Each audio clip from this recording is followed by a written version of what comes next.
take a bit of a shift. We're going to start doing some baseball stuff because spring training is finally here.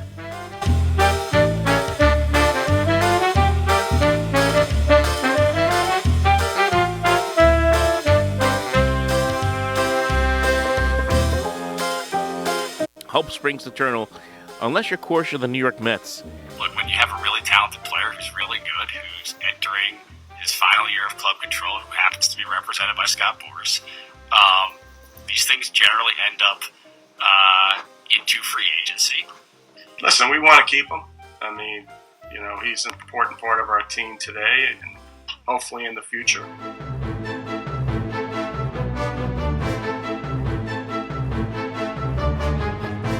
And with that, folks, we are back here. Sports Talk Nation, Michael Cohen here with you. We are glad to be back with you. And yes, finally, I do keep my promises, folks. I do keep my promises. I said we were going to start doing some baseball stuff, and we are doing exactly that. Spring training, of course, has been going on for a couple of weeks now. We are now going into the month of March. And one thing that I kind of like to call the month of March, especially as I've noticed this lately, I think we should now call the month of March the month of the GM, because this is where, whether it be in Major League Baseball, whether it be in the NFL, it seems like this is the time of the year where the general managers come out and have to make their statements, make their pitches about how they're going to improve their teams, what the state of their teams are, and kind of leave the fans trying to figure out where this team is going to go on from this point moving forward. And that's what we got here with the Mets, because they are in a very, very unique position, I guess you could say, because over the last several years, not just the last 2 years, but the last several years, under Steve Cohen, since he's bought this team, the Mets have gone into spring trainings with very high expectations, very high. Talk of World Series, talk of being a pennant contender.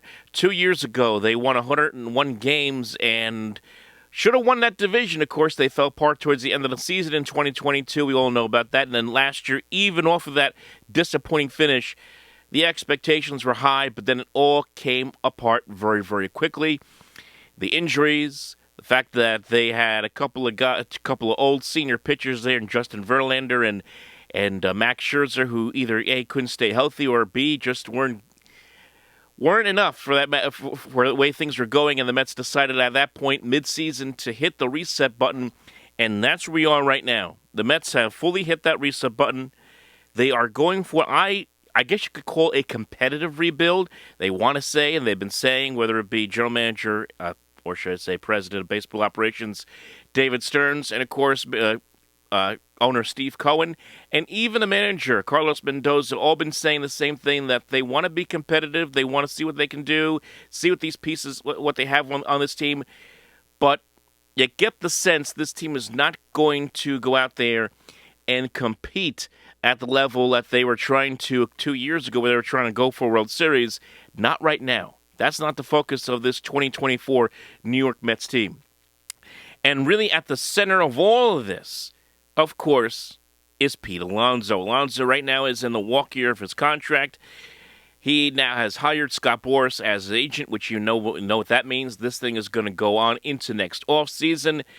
And it's interesting because some of the comments that have been going back and forth, we heard, of course, David Stearns talk about Alonso saying that he's not going to offer up any nuggets for people right at this point in time, and that he fully expects negotiations to go, as I just said, deep into next offseason.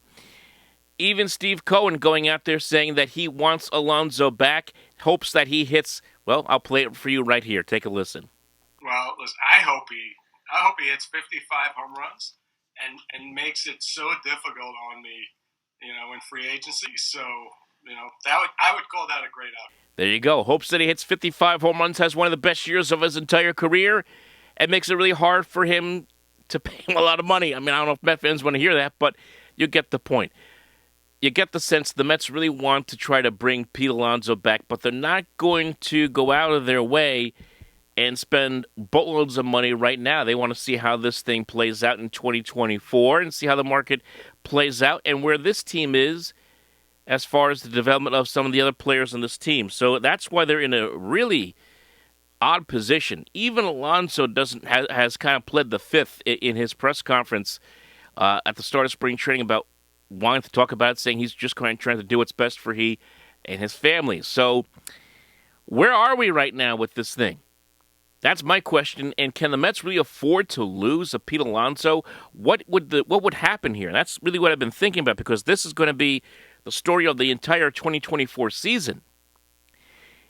Let's just play this out here, because the Mets are probably looking at two things. One, the age. Alonso's 29 years old this year. He'll be 30 going into next year when he's looking to cash in on a big contract. And we all know, unfortunately, the way things go in sports, when teams see a player hit 30, all of a sudden the panic button gets hit, and everyone starts to say, well, is that player starting to hit the decline? What's going to happen? Is he going to be the same player he once was? On top of that, and as much of a great power hitter as Alonso has been, 46 home runs last year, as 192 is going to hit is going to pass 200 career home runs this season. Only hit 217 last season.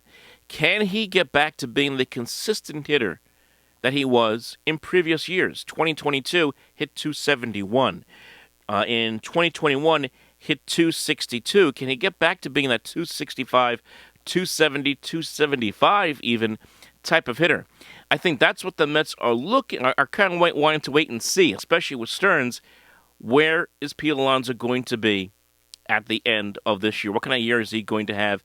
Can he have a solid enough year to say, let's just do this? And personally, I would like to see them go ahead and try to get this done. But we'll get into that, my own personal opinion, in just a moment. At the same time, this is my big concern. And it kind of goes along with what's going on with the Mets pitching staff right now. The Mets pitching is not looking that great. The rotation is not good. They don't have a true staff ace. Kodai Senga is out for at least a month with a strained shoulder, and when it comes to the Mets and injuries, as we all know, sometimes injuries that they initially diagnose as, just a couple of weeks, turn into months and months and months, and you're wondering, when is this guy going to show up again? Hopefully that's not the case with Kodai Senga with his shoulder injury, but man, we have seen this movie before, whether it be Jacob deGrom, whether it be Max Scherzer, whether it be Edwin D. We have seen it all before, right? So I can understand why some Met fans are going to be like, oh, God, here we go again, hearing about this Kodai Senga injury news. But what really had to bother me was the fact that Stearns came out there and said they're not looking to add any pieces as far as starting rotation is concerned. Always listening, but does this increase the likelihood at all of adding somebody before opening day? I don't think so. I think, as you said, we're always going to be opportunistic and hear what's out there, but I don't think it really changes our thought process. And that is a concern. Now, there has been rumors that the Mets could be interested in Jordan Montgomery, a former pitcher of the New York Yankees. And look, both Montgomery and Blake Snell, another former San Diego Padre, those are the two big names out there right now as far as free agents are concerned, as far as starting pitching. Both of those guys are still free agents because they've been asking for way too much in the free agent market. And this has been a trend that's been going on for baseball for a couple of years now, where you see big names just kind of linger into the spring training portion of the calendar not signed. Look at Cody Bellinger, who just recently signed with the Cubs on a contract after holding out basically for more money. So, Jordan Montgomery, is he a guy that you bring in? Is he a top of the rotation starter? No. On a good team, he's probably number 3 or 4 starter. He's reliable. He's okay. A 3.68 career ERA. He'll win, 10, 11, 12 games a year. He'll also lose 9, 10, or 11, 12 games a year as well. So he's an okay pitcher. He's left-handed, which certainly helps from the Mets standpoint. Can't hurt to have another left-handed pitcher in there in that rotation. But we'll see if they decide to go that route, because right now their rotation looks kind of shaky. You're talking about a rotation that has, right now, without Kodai Senga in it, Jose Quintana, who's coming off of a injury-riddled year last season.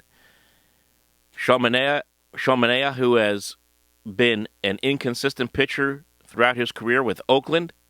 You're talking about Adrian Hauser, who's been okay, pretty good in Milwaukee. We really don't know too much about him What's he going to be in this rotation? He's kind of a dark horse, if you will. And then you have Tyler McGill, who's been here a long time and has looked great in spring training. And he may end up being the staff ace right now, the way things are going. So it's not a great rotation. The bullpen looks pretty good. Of course, with Edwin Diaz coming back, that's the best thing you can ask for from the Mets standpoint. But if the Mets are going to be competitive this year, if they're going to be in the mix, they need their rotation to be pretty good. And right now, that is a concern. So that's why that ties into this Pete Alonso thing, because if the Mets are not good in 2024, and we're sitting here in July, what do the Mets do? Do they trade him? Do they try to get prospects back? Because that's been their method here since last July, is to go out there and try to get as many prospects as they could, whether it be Luis Angel Acuna in the Scherzer deal, or whether it be Drew Gilbert in the Verlander deal last summer. Would they unload a Pete Alonso at the trade deadline? I think that's something you have to at least question if they aren't able to get a deal done during the season. I did find it interesting that Alonso keeps saying that he was open to negotiations, regardless of whether the season starts or not. He's open to it, no matter where they are on the calendar. We'll see how that plays out. It's a very tricky situation that the Mets find themselves in. And then if, let's just say, the Mets don't trade Alonso and they go through the season, it's either the Mets just barely miss the playoffs, make the playoffs, get knocked out in the wild card, or just aren't good enough to even be considered a playoff team, and they still have Pete Alonso here. Does he resign? Does he give them a hometown discount? I highly doubt that, especially with Boras as his agent. And do the Mets go all in for not just Alonso, but do they go all in for Juan Soto as well, who is with the Yankees? He's a pending free agent after that trade this offseason. Everyone thinks that he could be a favorite to end up in the Mets' pockets because he's going to be asking for a monster contract in the area of whatever Shohei Ohtani got, which is $700 million. It was crazy, that ridiculous deferred contract. Do the Mets and Steve Cohen, who has deep pockets, go all in that way? It's going to be a very good question. Do they spend nearly $1 billion on two players next offseason? That's going to be wild. I can't see that happening. I really can't. I'm saying that now. I just can't see that happening. Or anybody. But that's really what the Mets are. They are in kind of limbo. It could be one way or the other. If things fall apart here during the course of the regular season, will David Stearns and Steve Cohen hit the eject button and try to continue to rebuild this team with young prospects, as they've been doing up to this point? That also enters the equation of what they want to do with guys who are under contract moving forward. Guys like Lindor, who still has 6 years left in his contract, 7 years left in his contract. Jeff McNeil, probably the more movable contract that they have on their dockets. Brandon Nimmo, who has, who's locked in through the rest of the decade, as is Lindor. So, what do the Mets do with those guys if they decide to hit the eject button with Pete Alonso? So, lots of questions, and it's going to be fascinating to see how this thing breaks down over the course of the season, and be very interested to see if anything changes between now and the end of spring training.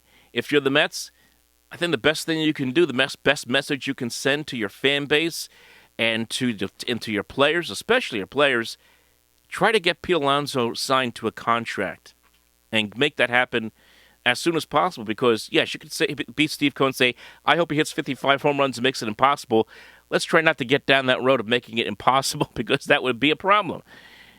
Get the deal done so we can stop talking about it. It's kind of like the Lindor deal a few years ago. Would they sign him before the season starts? Would they not? Get it done. Signed, sealed, and delivered. So, folks, leave your thoughts below. What do you think? We'll talk to you next time.